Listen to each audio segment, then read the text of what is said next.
గర్భసంచిలో fibroids ఉన్నాయా? అది fibroids అంటే ఏంటి? మీకు సర్జరీ అవసరం ఉందా లేదా మీకు తెలుసుకోవాలని ఉందా?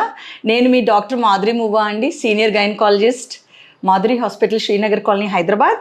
సో ఫైబ్రాయిడ్స్ అన్నది గర్భసంచిలో వచ్చే కంతెలండి. ఇవి క్యాన్సర్ కాదు, చాలా రేర్గా 200లో ఒకరికి క్యాన్సర్ వచ్చే అవకాశం కూడా ఉంది ఇందులో. సో అన్ని ఫైబ్రాయిడ్స్కి మనకి సర్జరీ అవసరం లేదండి. 3 సెంటీమీటర్స్ కంటే కూడా తక్కువ ఉన్న సైజ్ని మనం స్మాల్ ఫైబ్రాయిడ్స్ అంటాం. వీటికి సర్జరీ అవసరం లేదు.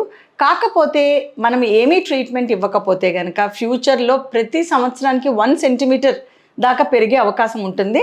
సో అందుకని ఇది ఫర్దర్గా పెరగకుండా ఉండడానికి మనం మిరీనా అని ఒక లూప్ వేయించుకోవచ్చు. తద్వారా ఫర్దర్ గ్రోత్ అన్నది ఆగిపోతుంది. పైగా కొంత మోతాదు ఫైబ్రాయిడ్ సైజ్ కూడా తగ్గే అవకాశం ఉంటుంది. మెడికల్ ట్రీట్మెంట్స్ ఉన్నాయా అంటే మెడికల్ ట్రీట్మెంట్స్ ఉన్నాయండి. ఈ మధ్యన చాలా మెడికల్ మేనేజ్మెంట్ కూడా కొత్తగా డ్రగ్స్ వచ్చినాయి. ఇవి కనుక తీసుకుంటే కనుక ఫైబ్రాయిడ్స్ 60% దాకా సైజ్ తగ్గిపోతుంది.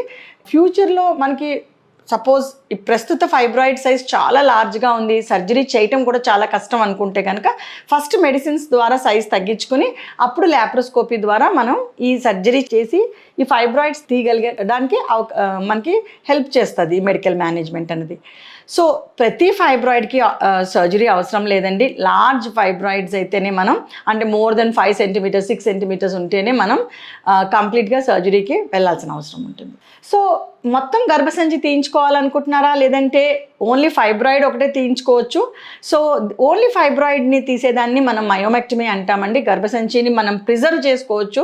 కేవలం ఆ కంతెని తీసి గర్భసంచిని మనం రీటైన్ చేసుకోవచ్చు. More than 40 years family already completed పిల్లలు ఉన్న వాళ్ళకి మనం గర్భసంచి తీయించుకోవడం అనేది కొంచెం ఈజియర్ ప్రొసీజర్ అండి, ఫైబ్రాయిడ్ ఒకటే తీయించుకోకుండా. Thank you.